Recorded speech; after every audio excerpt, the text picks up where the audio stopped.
I guess, David Icke, that then we souls, we are creating this illusion, and then are we then being fed the information kind of through us? So even though we're creating the illusion, we don't know that we're the creators and we're being fed the information? Is that what that's a very interesting question. I mean, I always use the analogy because I think it's appropriate. I mean, what we're talking about in terms of our reality, and by the way, when I say it's an illusory reality, I'm talking about its physical, solid nature.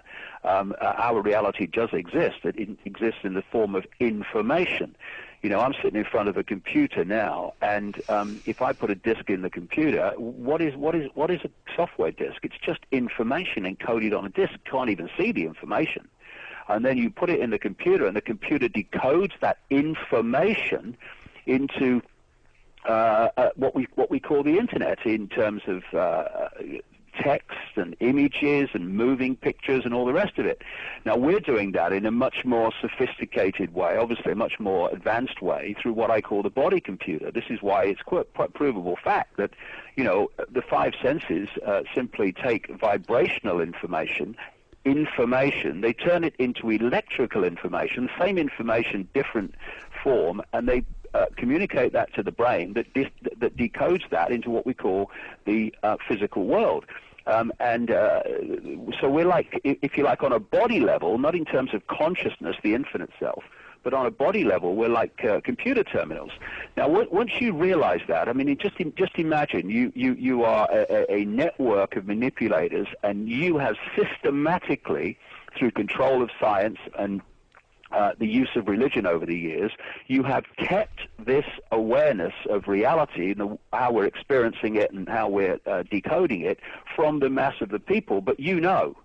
And so if you know that if you can manipulate the decoding system, i.e. body-mind as I call it, you can manipulate the way we perceive reality.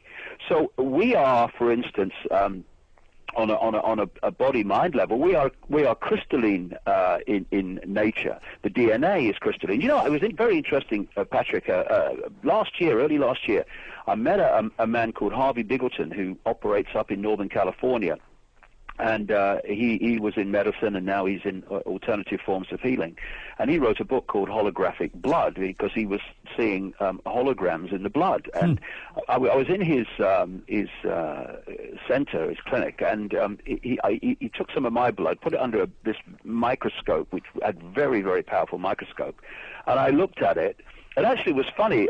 I at the time had very, very big problems with my hips. You know, by the time I met him, I was walking okay, but earlier in the day, every day, I was stiff as heck. And he looks down the microphone at my blood, and he says, "You having problems with your hips?" I said, "I am." He said, "Oh, no, I can see them." "Look here," he said. And I looked down, and there was a pair of hips very clearly in the blood. Anyway, what he did was he kept increasing the power of the microscope, and in the end, clear as day, Patrick, my blood became quartz crystal. And so we're a crystalline entity on one level. Now, what did they use quartz crystal for? Receiver transmission in technology, and we are receiver transmitters of information. If you can destabilize that receiver transmission system, then you are going to reduce dramatically the level of perception that people are going to be able to pick up. Now, on another level, because everything's an expression of everything else, the human body computer, as I call it, is an electrochemical organism. And so if you can destabilize it electrochemically, and once again you are destabilizing or reducing its ability to decode reality into the full potential that we have, even on what we call a physical level. And that's what's happening. We're being bombarded with this stuff. I see. So that ties into, you know, the additives and whatever, EMFs. Exactly. So what you're suggesting then, that the we'll call them the powers that be, whatever, you know, name, then not only have they been clever enough over many, many years to mess up the way we perceive reality, like you just said, but also what we perceive.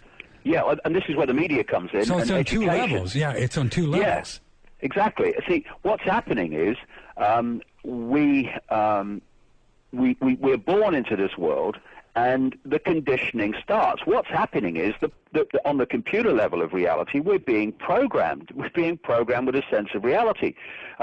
Parents do it to children, not because they're malevolent, but because they believe that this is reality, so they pass it on to their children.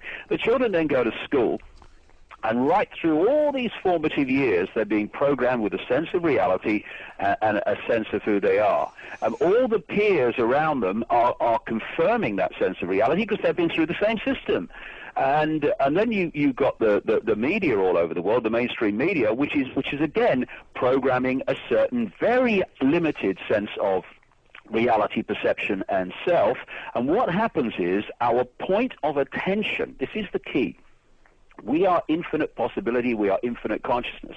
But if you perceive that we are the ocean that is everything, we don't perceive every point on the ocean at any stage. We perceive a point on the ocean, and then we can move our attention and we perceive this point on the ocean, and our reality and experience changes. But what the system does, the control system, the manipulation system, is it's constantly manipulating people to focus their attention on five-sense reality. And if you do that, your attention gets pulled from what you would call soul, consciousness as I call it, into a body-mind reality. And that body-mind reality is all about limitation, it's all about I can't, it's all about it's not possible, it's all about little me, and all the rest of it. And once you get people en masse into that sense of reality, then the few manipulating the many becomes very straightforward. But if you can awaken, and you can, out of mind-body, and perceive that that's our experience, our vehicle to experience this reality, and it's not who we are, then you start to move your point of attention from I am Ethel Jones, and this is my job, to I am infinite consciousness, infinite possibility, having an experience at this point as Ethel Jones doing this job. And then everything changes. Everything, not least energetically, you start to move and you start to vibrate to a different drum and beat to a different drum, and everything changes. And as you will know, and many people listening to this program will know, and I certainly know after traveling the world doing this stuff for 20 years now, this year, my 20th year, there is an awakening going on among increasingly vast numbers of people who are waking up from body-mind to higher levels of consciousness. And once you do that, you start to see this world differently, and you start to see what you couldn't see before. And that's just the biggest threat to the control system. And I've got news for them. The control system's coming down, not tomorrow, but it's coming down, and it's coming down because of the awakening that people are having increasingly powerfully to see beyond this world, to be in this world but not completely of it. And do you think it's fair, David Icke, to say that how they encourage people to get into this and stay into this five-sense reality is through the fear? Oh, fear, yes, because in the end, there's different levels of being, as I mentioned earlier. There's the holographic level of being, which is what we call the physical world, that experience, which is all about the five senses. There is the digital level of being, because part of this holographic reality is digital. This is why numbers and mathematics are so important. This is why things like the classic ancient numbers and geometry like golden mean, pi, the Fibonacci sequence, etc., are so important. This is why you find them in nature. This is why you find them in ancient buildings like in Greece and elsewhere, where the ancients knew this and understood this, and they produced their buildings in line with the digital level of the reality. And it's interesting, Patrick, I was reading only about 3 weeks ago that some quantum physicists have found that golden mean and pi, etc., exist at the quantum level. Of course they do, because the holographic level is just a holographic expression of the vibrational, the quantum level, the deeper levels than what we call matter. It's all different expressions of one thing. It's like at the quantum level, you've got the projector, and what we call the holographic world is like the screen that it projects upon as apparent physical